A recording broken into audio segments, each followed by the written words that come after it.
ज्योति समं समस्तैरनन्तपर्यायै दर्पणतल इव सकला प्रतिफलति पदार्थमालिका यत्र। पुरुषार्थ सिद्धि उपाय ग्रंथ। और आज अपन नए अधिकार पर चर्चा करेंगे, सल्लेखना धर्म व्याख्यान। अब तक हमारी चर्चा सम्यक दर्शन अधिकार, सम्यक ज्ञान और सम्यक चारित्र के अंतर्गत पंचम स्थान वर्ती के अणुव्रत, गुणव्रत और शिक्षा व्रत की चर्चा हुई अब तक, है ना। अब यहाँ पर कहते हैं सल्लेखना धर्म व्याख्यान। नंबर है 160 और श्लोक नंबर है 175। ठीक है, शुरू करते हैं। हाँ दीदी।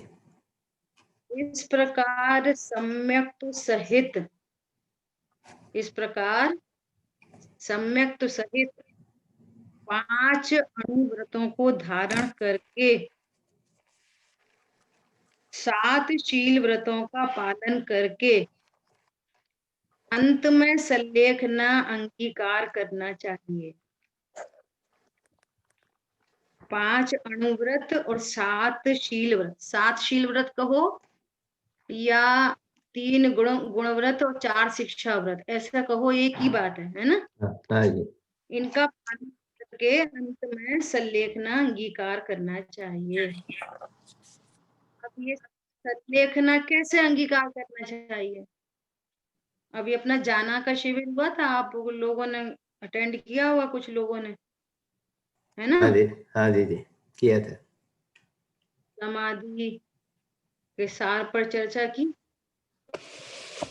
दादा ने।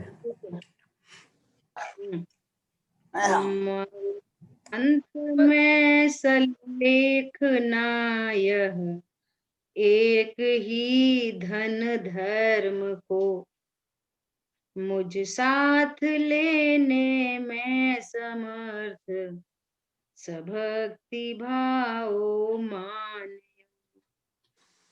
बहुत गजब की चर्चा आने वाली है, बहुत समझने की, सारी भ्रांतियां दूर हों, है ना।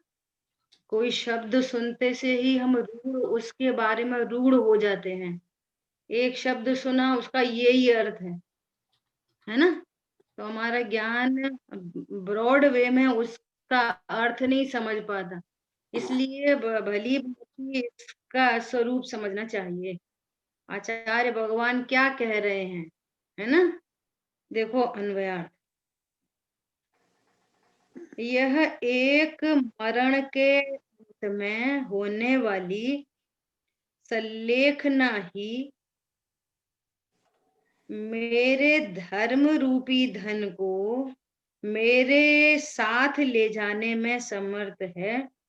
इस प्रकार भक्ति सहित निरंतर भावना करनी चाहिए। देखो शब्द देखो आप, निरंतर भावना करनी चाहिए। तो निरंतर भावना कब होगी? मरने के समय। कब होगी निरंतर भावना? पूर्व में ही, हमेशा, अभी से, है ना। अभी देखो, अभी हम समझेंगे कि ये सल्लेखना कहो, समाधि कहो, ये शब्द, इसके साथ मरण शब्द कैसे जुड़ गया, इस पे विचार करते हैं। समाधि, सल्लेखना, है ना। तो सल्लेखना शब्द से के साथ में मरण कैसे जुड़ा? और ये धर्म रूपी धन, ये धर्म रूपी धन क्या है? जगत में बहुमूल्य जगत का वैभव क्या हमें सुखी बना सकता? अरे पूर्णता पाने में इसकी क्या है आवश्यकता? समझ में आ रही है? जे बाह्य धन संपदा मरण से पूर्व और मरण के बाद ये बाह्य संपदा कब कहाँ किस जगह काम आती है, इसका निर्णय करो। और सबसे पहले मरण शब्द का निर्णय करो। What is death? ये मरण क्या चीज है? कि change of address and dress. क्या है? चेंज ऑफ एड्रेस एड्रेस बदल और गया। ड्रेस बदल।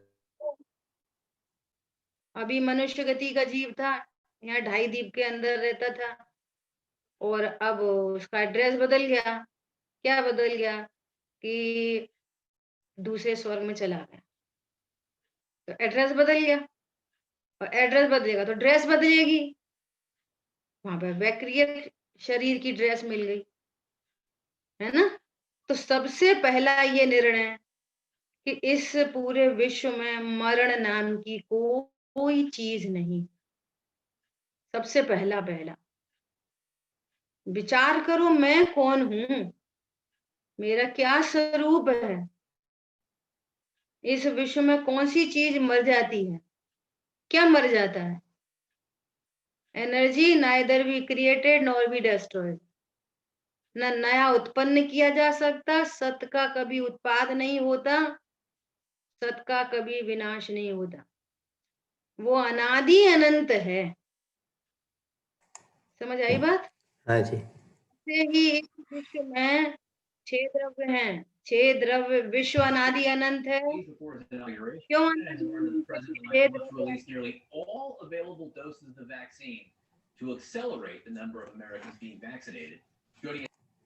का फोन म्यूट कर लीजिए सभी लोग। अपन तो रोज बोलते हैं, अकेला म्यूट नहीं करना, अच्छे से सुन समझना है ना। हाँ जी। विश्व अनादि अनंत है। विश्व में रहने वाले संज्ञा अपेक्षा 6 और संख्या अपेक्षा अनंतानंत द्रव्य, वे सब अनादि अनंत है। कोई उत्पन्न नहीं होता, कोई मरता नहीं। पुद्गल नया उत्पन्न नहीं होता। नया पुद्गल कोई जो उत्पन्न हुआ है सो मरता नहीं है। पर्याय उत्पन्न होती है, पर्याय का नाश होता है ना। तो ऐसे ही इस विश्व में मैं भी एक जीव द्रव्य हूं। तो मैं न कभी किसी से उत्पन्न हुआ हूं, न मेरा कभी मरण होगा। ऐसा जीव है ना। अब यहाँ पर कह रहे हैं धर्म रूपी धन। तो वो क्या है? धर्म क्या है? धर्म ऐसा मैं अमर तत्व हूं, अविनाशी तत्व हूं, ऐसे ज्ञान श्रद्धान पूर्वक जो निश्चिंता निर्भरता प्रकट होती है, ये सम्यक चारित्र की परिणति, इसका नाम धर्म है। समझ आई बात? क्या चीज है? अविनाशी स्वरूप का ज्ञान, विश्वास। और जब मैं अविनाशी हूं, मरता ही नहीं, तो मैं मरता ही हूं, तो परिणति कितनी निश्चिंत हो। पॉइंट समझ में आया? अब समय पे क्या होगा? आखिरी समय पे क्या होगा? अरे आखिरी समय नहीं होता। मेरा कौन सा आखिरी समय होगा बोलो? मेरा कोई आखिरी समय नहीं। कोई पैदा ही मैं तो नहीं हुआ, सदा हूं। मरता नहीं हाँ, तो आखिर समय है ही नहीं। मैं सदा हूं, है ना। तो ऐसा जिस जीव ने जाना, वो धर्म प्रकट हुआ। अभी सुनना ध्यान से। मैं अविनाशी हूं, ऐसा ज्ञान, इस ज्ञान को बोलते हैं बोधि, है ना। और इस ज्ञान पूर्वक जो शांति हुई है, निश्चिंता हुई है, इस निश्चिंता का नाम है समाधि। समझ आई बात? आनंद का नाम समाधि है। तो आनंद, हमने सोचो कि आज ही इस बात को जाना, और आज ही परिणति में आनंद प्रकट हुआ हो। जब से स्वसन्मुख दृष्टि हुई, अविनाशी गायक रूप लखा, शाश्वत अस्तित्व स्वयं का लगकर जन्म मरण भय दूर हुआ, दूर हुआ, और निश्चिंता निर्भरता प्रकट। हरी बात समझ में? हाँ जी, यही समाधि है। वार्ता अब आज से समझो समाधि चालू। क्या बोला? हम्म, आज से समाधि लेखना चालू। और अब वो कह रहे हैं मरण तो एक समय का रहे। जब ये एड्रेस और ड्रेस चेंज होगी तो वो तो एक समय का है। हाँ जी। वो घटना तो एक समय की है। हरी बात समझ में? तो वो जीवन होता है, स्वरूप समझ के जो आनंद है, ये आनंद जीवन में होता है। और वो देह चेतन की भिन्नता जो भाषित हुई है, उसका आनंद हुआ है और देह चेतन न्यारे न्यारे हो जाते हैं। दूसरा मिल जाता है, दूसरी देह मिल जाती है, दूसरा स्थान मिल जाता है। समझ में आया? जब तक चरम शरीर ही नहीं होता, आखिरी शरीर नहीं होता, उससे बिफोर में ये देह परिवर्तन होता रहता है। 2 भव, 4 भव, 10 भव, 20 भव, जिसके जितने भव बचे हो, है ना? तो क्या हो रहा है? बस चेंज हो रहा है, पर्याय बदल रही है, लेकिन मैं तो नहीं बदला। तो ऐसा ज्ञान और विश्वास, इस ज्ञान विश्वास पूर्वक आनंद चल रहा है। अब समझो ऐसा एग्जाम्पल लो कि आज के बाद तो 10 साल तक क्या चल रहा है? शांति। शांतिमय जीवन चल रहा है, निश्चिंत जीवन चल, हाँ, निर्वाण जीवन चल रहा है। अब इसके बात अपनी चल रही थी, इसके साथ मरण शब्द कैसे जुड़ गया? कि मरण शब्द ऐसे जुड़ गया कि एक तो होता है सामान्य मरण, जिसमें हाय तौबा होती है। अरे मर गए, मर गए, सब छूट जाएगा, अब क्या होगा, इनका कौन ध्यान रखेगा, उसका कौन ध्यान रखेगा, हैरान हो रहे, परेशान हो रहे, बच्चों को कौन देखे, ये कर लेना, वो कर लेना, वगैरह वगैरह, आकुलता है में। ना? तो वो आकुलतामयी मरण है। जो ऐसा मरण एक इंद्री से लेके संगी पंचेंद्री सब जीवों को जो तत्व ज्ञान से रहित हैं, उन सारे जीवों का मरण ऐसा ही होता है। जो हाँ जी। आकुलता के साथ, दुख के साथ जो मरण होता है, इसको कुमरण कहते हैं। और मरता तो कोई नहीं, वो भी नहीं मर रहा। क्या कहा?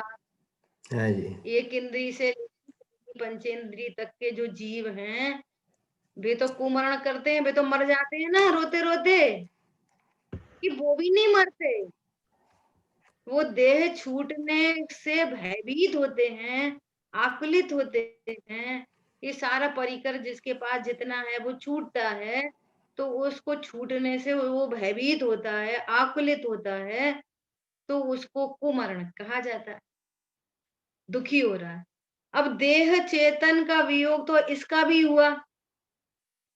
जिसने तत्व ज्ञान किया, जिसने सम्यक्त्व की प्राप्ति की, जिसने शांति की प्राप्ति की, अपने को अविनाशी देखा, तो अब क्या हो रहा है? वो उसका भी ऐसा मरण तो एक समय का रहे, उसको भी ऐसी स्थिति बनी, लेकिन वो क्या विचार करता है?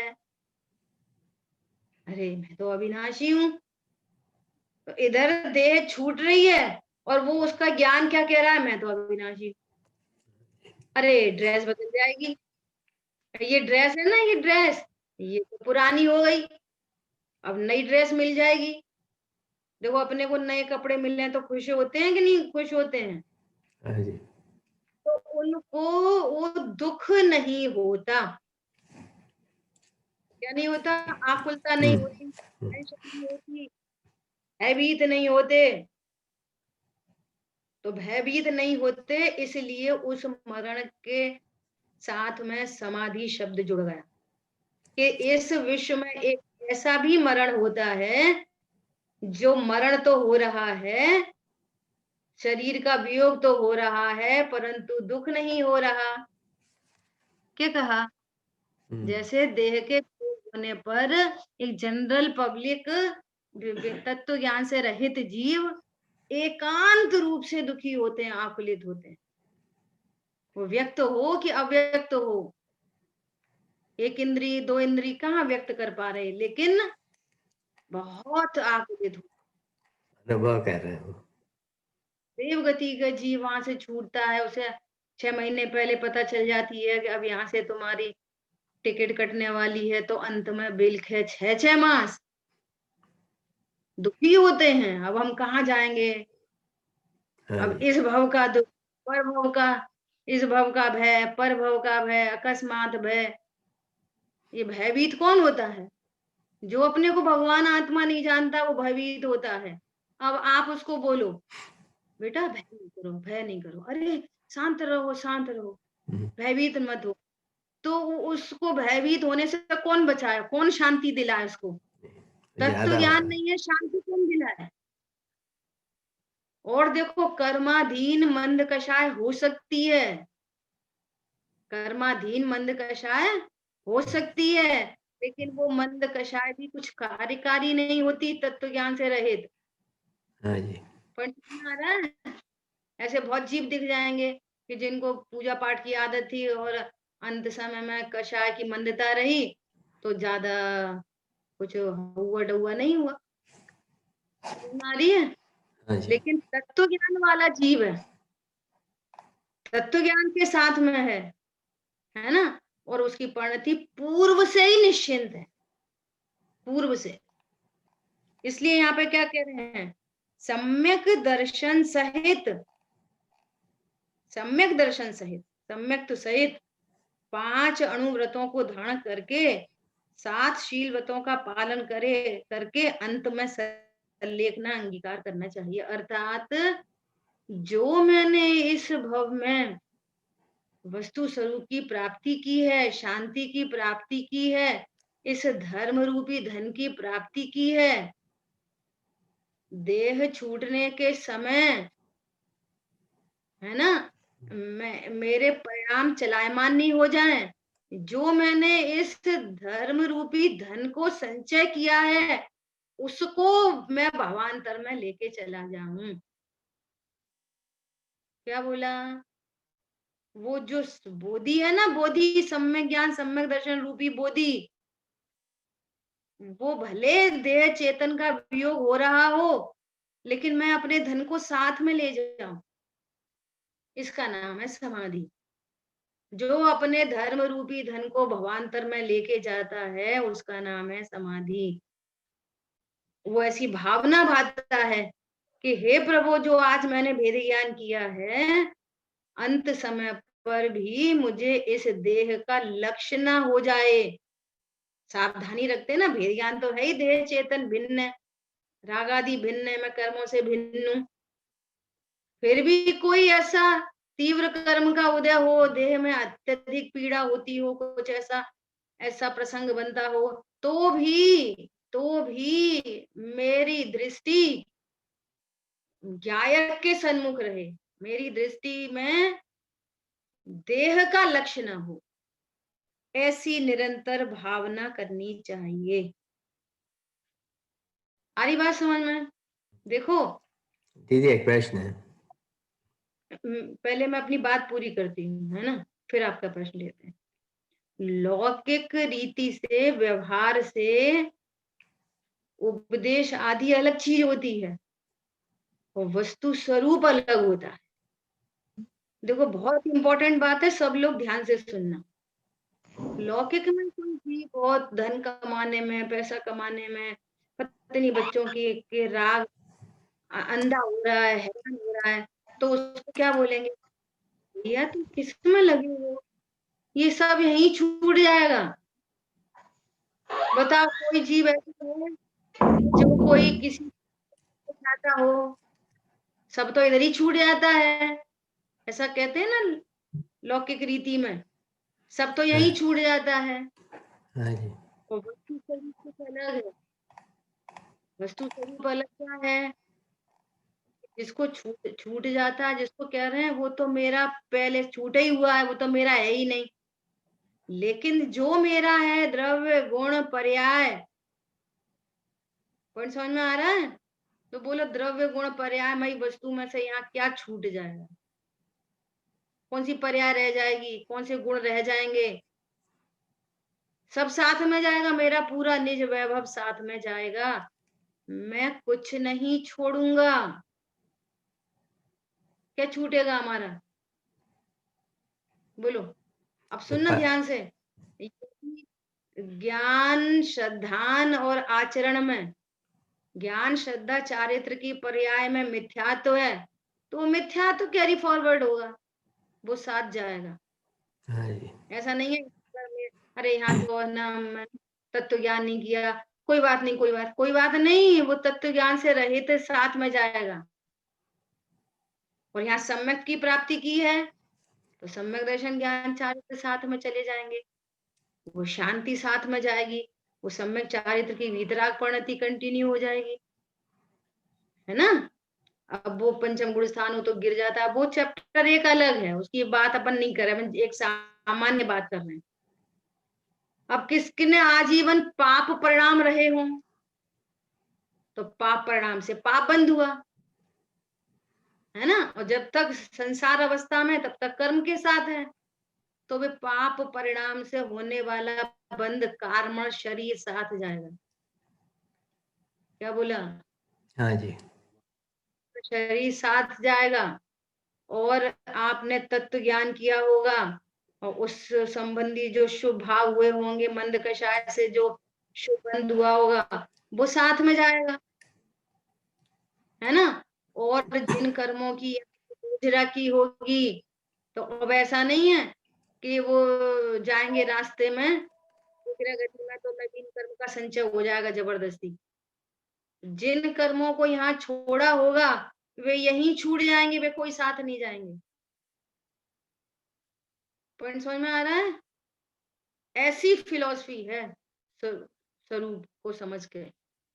इसलिए स्वरूप को समझना, वास्तव में मेरा क्या स्वभाव है, मैं आगे क्या कैरी फॉरवर्ड कर सकता हूँ, और जिसके लिए समय शक्ति जा रही है, क्या ये मेरे सुख का कारण है या नहीं है, ऐसा पूर्व में तत्व ज्ञान करके फिर उस संबंधी निरंतर भावना करनी चाहिए, भक्ति सहित। एक शब्द डला है क्या, भक्ति सहित। एक तो बात होती है कि अब मजबूरी में भैया कुछ नहीं जाएगा, भैया कुछ साथ में नहीं जाएगा, सही बात है, कुछ साथ में नहीं जाएगा, हमें तो कोई से मोह, ऐसे ऐसे फालतू नाटक नहीं। स्वरूप की सच्ची समझ पूर्वक, भक्ति सहित निरंतर भावना करनी चाहिए, धर्म रूपी धन को मेरे साथ ले जाने में समर्थ।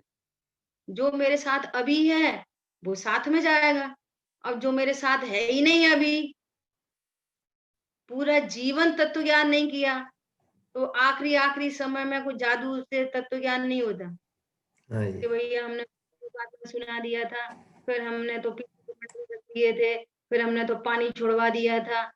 अभी देखो बहुत गजब चर्चा आएगी टीका और भावार्थ में, कि सल्लेखना किसको कहना। पूछिए, आपका क्या प्रश्न है? तो दीदी मेरा प्रश्न ये था कि तत्व ज्ञान हो गया भाषण सहित, मैंने मत जान लिया कि मैं जीव तत्व हूँ, कैसा हूँ, पर 5 महा अणुव्रत और शीलव्रत नहीं हुए तो समाधि हो सकती है कि नहीं? समाधि तो जीवन पर्यंत हो सकती है कि नहीं? संलेखना की बात अलग है, पर बहुत अच्छा, समाधि। बराबर, बहुत अच्छा प्रश्न है, कि टोडरमल जी ने भी इस बात को लिखा है ना। और अपन यदि ज्ञान के भेदों में देखें, है ना, तो अवग्र इह अवाय धारणा, है ना, ये तत्व ज्ञान आपके धारणा ज्ञान में है। आपको पूरा अवाय, अवाय मतलब निर्णीत ज्ञान, अवाय का अर्थ है एकदम डिसाइडेड, है ना, ऐसा ज्ञान और धारणा ज्ञान में है। तो टोडरमल जी ने भी लिखा है कि ये कैरी फॉरवर्ड है, हो रहा है तत्व ज्ञान, तो अन्य भव में जाकर भी ये सम्यक को प्राप्त करता है, अन्य भवों में भी। तो हम क्राइटेरिया क्या देखेंगे, हम समाधि की शांति का क्राइटेरिया क्या है? वो क्राइटेरिया है ज्ञान पूर्वक, श्रद्धान पूर्वक जो शांति है, ये कारण रूप शांति है ना, कारण में शांति, सच आगम पूर्वक सच्चा ज्ञान। अभी इसको सम्यक नहीं कह रहे, है ना, आगम पूर्वक सच्चा श्रद्धान, उसको सम्यक दर्शन नहीं कह रहे। और आगम पूर्वक अपने स्वभाव का यथार्थ श्रद्धान होकर परिणति शांत है। तो निसर्गज कैसे हो जाते हैं? वो भवांतर में जाती है बोधि, वो निर्णय भवांतर में जाता है, तब तो निसर्ग सम्यक दर्शन हो जाता है। कैसे होता है बोलो? बिल्कुल ऑथेंटिक बात है, आपके आगम आगम सम्मत बात है। उसको वहां पे तो कोई देशना नहीं मिले, और देशना के बिना सम्यक दर्शन कभी होता नहीं है। हाँ जी, तो इसका मतलब उसके पूर्व की ग्रहण की हुई देशना भी वर्तमान में उसके काम आ रही है। हाँ जी, तो स्मृति के जरिए, विज्ञान के जरिए, किसी भी प्रकार से वो उसको रिकॉलिंग हो रही है कि अरे मैंने तो ऐसा स्वरूप जाना था, ओ मेरा तो यही स्वरूप है। और उसकी वो हो जाए, उसकी बहुत भावना हो और उसकी महिमा आ जाए अपने स्वभाव की, तो नरक में सम्यक दर्शन हो जाए। ऐसा देखो, मनुष्य गति में गिने हुए सम्यक दृष्टि जीव हैं मनुष्य गति में। कितने हैं? 9 अंक प्रमाण, ऐसा मैं मिस कर रही हूँ, है ना। हाँ जी, हाँ जी, और नरक में अनंत, असंख्यात सम्यक दृष्टि। असंख्यात है। वहां पे कौन वो देशा गुरु के पास पूजा स्वाध्याय करने जा रहे हैं और अर्घ चढ़ा रहे हैं, तीर्थ यात्रा कर रहे हैं, दान दे रहे हैं, और किसी को आहार चर्या करा रहे हैं, क्या कर रहे हैं नरक में? असंख्यात, त्रिंच गति की जीव, असंख्यात, हाँ जी, असंख्यात सम्यक दृष्टि, है ना। तो दीदी एक यहाँ और तो प्रश्न है। मैं 1 मिनट पूरा करती हूँ। यहाँ पर तो ये हाँ बात चल रही है कि यहाँ तो कह रहे हैं कि निरंतर भावना करनी चाहिए, अर्थात अब उसमें कोई इन केस नहीं हो पाए तो भवांतर में हो जाएगी, इन केस। परंतु हमें तो ठीक है, कभी भी हो जाएगा, ऐसा नहीं। यहाँ तो पुरुषार्थ की बात है। अब देखो, पुरुषार्थ मतलब कर्तृत्व नहीं, और कर्तृत्व मतलब प्रमाद नहीं, अकर्तृत्व मतलब प्रमाद नहीं। हाँ अब जी, ये स्यादवाद है, इसका भाव आसन खुद करना। पॉइंट पकड़ में आया? पुरुषार्थ मतलब कर्तृत्व नहीं,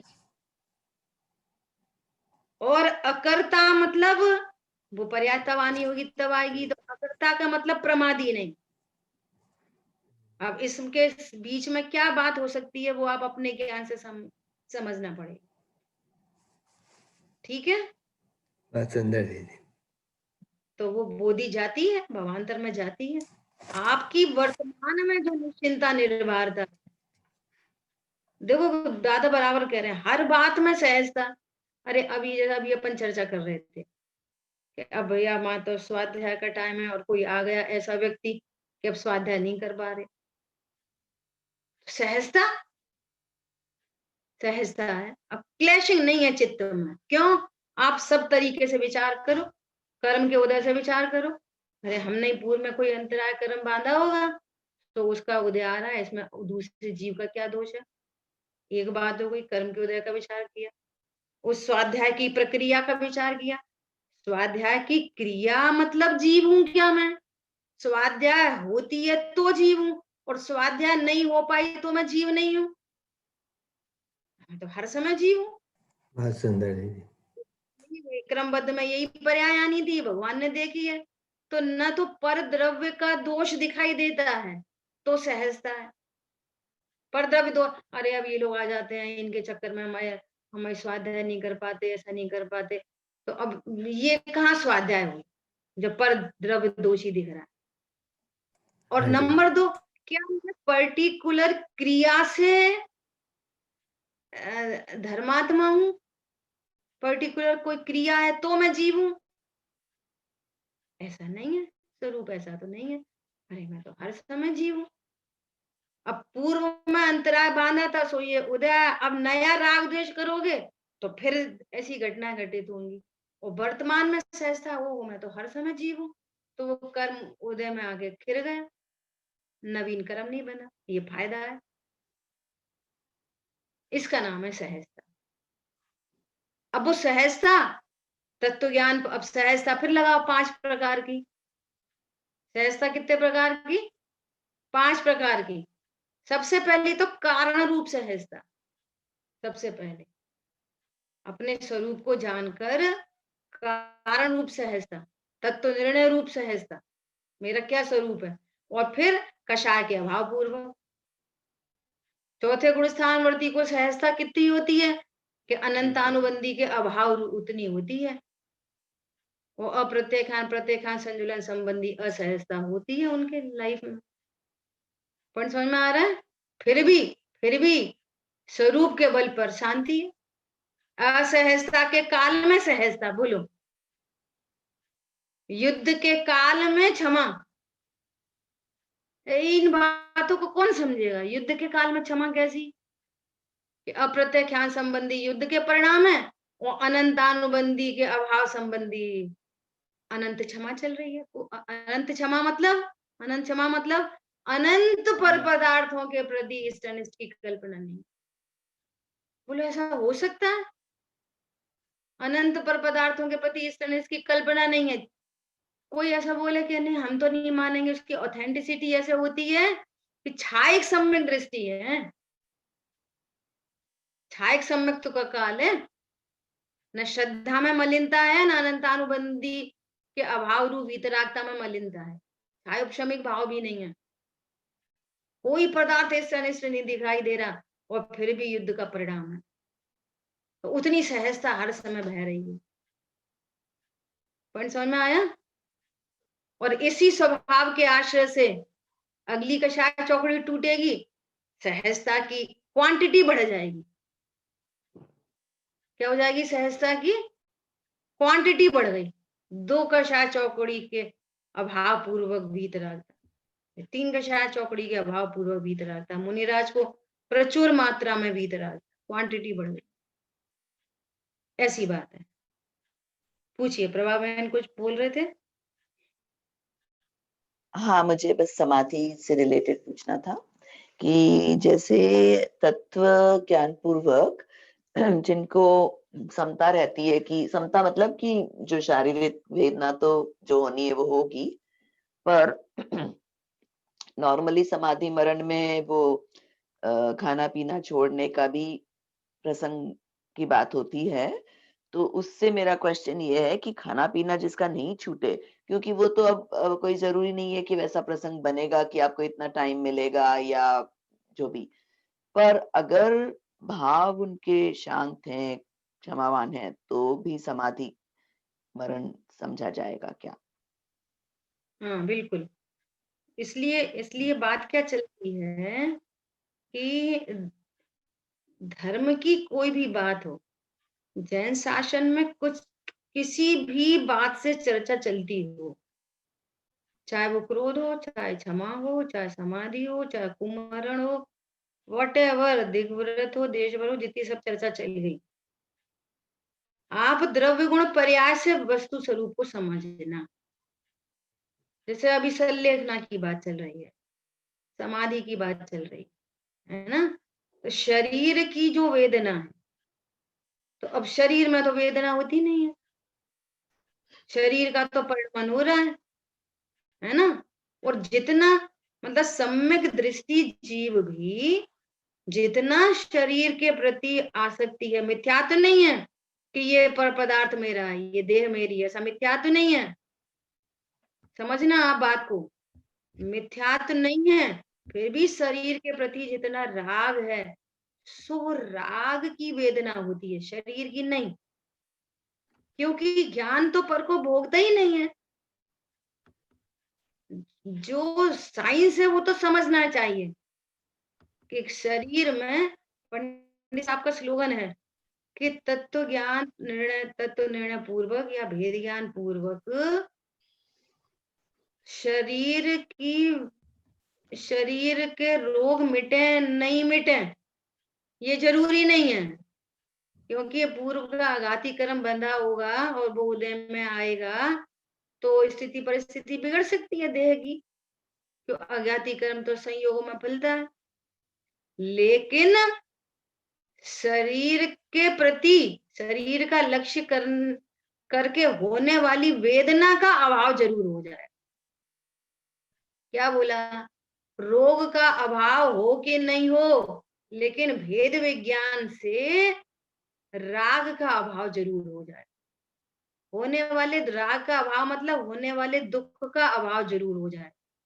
जिसको अनंतानुबंधी का अभाव हुआ है उसको अनंतानुबंधी जाति का दुख नहीं होगा।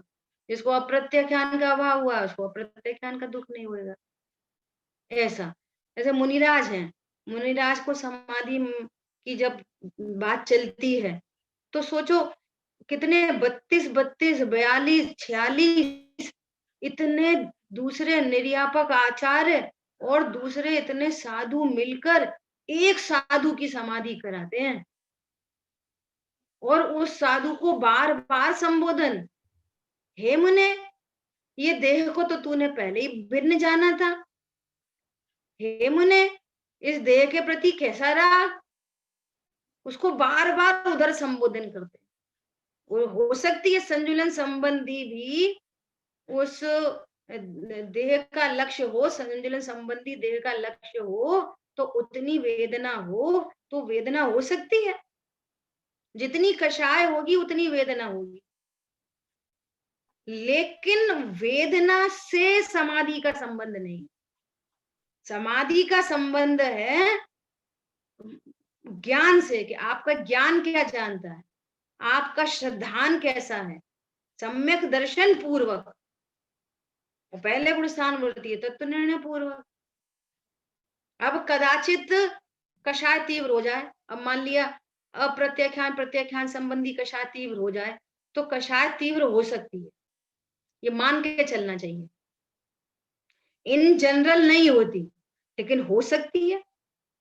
तो जितनी कषाय तीव्रता हुई है वो एक अलग मैटर है, उतना दुख उतना वेदना। लेकिन जितनी कषाय का अभाव है उतनी उसकी समाधि चली रही है, उसकी हर समय तीव्र वेदना के बीच में भी। क्योंकि आप द्रव्य गुण पर्याय को देखो, आप बाहर से नहीं देखो, शरीर से नहीं देखो, और शेष राग, कितना राग बचा है। पंचम गुण स्थान वर्ती है तो 2 कषाय चौकड़ी के अभाव की वीतरागता है, तो जितनी वीतरागता है उतनी उसकी समाधि है हर समय। और जितने राग का सद्भाव है उतना सद्भाव है। अब उस राग के सद्भाव में तीव्र कषाय हो तो दुख भाषित होगा, और मंद कषाय हो तो नहीं लगेगा दुख। तो ये कषायों का कार्य है, ये श्रद्धान का कार्य नहीं है, ये ज्ञान का भी कार्य नहीं है। ज्ञान तो स्वपर प्रकाशक हो गया, स्व को स्व जानता है, पर को पर जानता है। इसलिए सम्यक ज्ञान कंटिन्यू है, इसलिए सच्चा श्रद्धान कंटिन्यू है, वो सम्यक दर्शन बना हुआ है। और बाहर में शरीर की स्थिति परिस्थिति कुछ और हो सकती है, कषाय की स्थिति परिस्थिति बदल सकती है, लेकिन ये निरंतर भावना करनी चाहिए उसको निरंतर। मैं तो एक ज्ञान भगवान आत्मा, बस इसके बल पे काम करो। और वो कर्म के उदय का कार्य है, वो जीव का कार्य नहीं है। अब कोई तीव्र कर्म का उदय, देह में कोई रोग शोक हो गए, हो सकते हैं। मुनिराज को कोढ़ हो गया, हो सकता है। हाँ, पर मेरा प्रश्न है पहले गुण स्थान वाले को भी, जो सम्यक तो सन्मुख है, निर्णय वाला है या नहीं भी है, तो भी समाधि तो हो ही सकती है। उनके परिणामों की शांतता अपने शरीर को भिन्न जानकर तो हो ही सकती है ना, कि ऐसा भी यही बोल कि जो अभी पहले गुण स्थान वर्ती है, जो तत्व ज्ञान से रहित है, उसकी बात अपन ने पहले कर ली, जो तत्व ज्ञान से रहित है लेकिन कषाय की मंदता है, तो वो कुमरण ही है, ये समझो।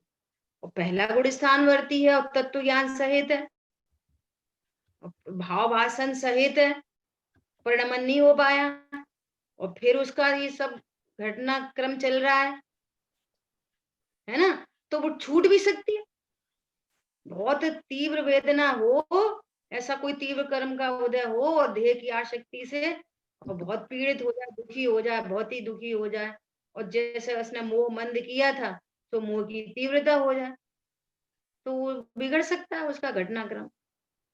और मोह की मंदता ही बनी रही, कषाय की भी मंदता बनी रही, और भवांतर में उसको ख्याल में आ गई, सम्यक को प्राप्त कर, मतलब कितने, किसी एक बात से बांधा नहीं जा सकता कि ये तो समझने की बात है, मतलब कैसी स्थिति परिस्थिति बन सकती है। इसलिए यहाँ पर ये कह रहे हैं कि भैया हर समय सावधान, बिल्कुल, जैसे आप घर में अपने धन के लिए हर समय सावधान रहते हो, आपका आपका कोई कीमती सामान है, जैसे किसी ने बोला कि ये 10 रुपए पकड़ना, हम थोड़ा अभी आ रहे, तो 10 रुपए तो आप यहीं कहीं रख दोगे, ड्रेसिंग टेबल पर रख के छोड़ के चले जाओगे। कोई आपको 50 लाख रुपए दे जाए तो ये थोड़ा संभाल के रखना, हस्बैंड बोल के गया 50 लाख संभाल के रखना है, तो 50 लाख सुनते से ही ऐसे छोड़ के किचन में काम करने चले जाओगे? नहीं जाओगे, पहले उसको लॉकर में रखोगे, तो हमें कीमत आती है। ऐसे यहाँ पर इस तत्व ज्ञान की कीमत, देह छूटे भले छूट जाए, लेकिन इस तत्व ज्ञान की कीमत पूरा कैसे लिखे गए हैं, समाधि पाठ वाठ सब लिखे गए ना, कि भोगे जो भोग पहले उनका न होवे सुमिरन, मैं सावधान रहूं, तुमको न भूल जाऊं, हे प्रभु आपको नहीं भूल जाऊं, अपने स्वरूप को नहीं भूल जाऊं, वो ऐसी पहले से भावना बाता है, देहांत के समय में तुमको न भूल जाऊं, दिन रात मेरे स्वामी, ये भावना में भावना उसको उसको उसकी वैल्यू है। जैसे आज हमको 50 लाख की कीमत आती है, सोचो आप, आपको डॉलर की कीमत आ रही है, ऐसे यहाँ पर ये रत्नत्रय, ये तत्व ज्ञान, ये देवशाल गुरु, इसकी वैल्यू आपको इस, देखो ये कोई जानबूझ के ऐसे क्या कहना चाहिए, जबरदस्ती भावना भाने की चीज नहीं है ये। आपको जब इसकी कीमत आएगी, वो इस तत्व ज्ञान के बल पर कितनी शांति होती है। घर में कोई स्थिति परिस्थिति बन जाए, मैं कि ये मनुष्य जीवन जितना मेरा जीवन है क्या, 99.99% घरों में जो झंझटें होती है ना, वो इस मनुष्य पर्याय को देख के ही तो होती हैं। अभी कर लो जो कुछ कर लो, किसी ने हमसे बुरा कैसे बोल दिया, हम उसको अभी निपटाएंगे।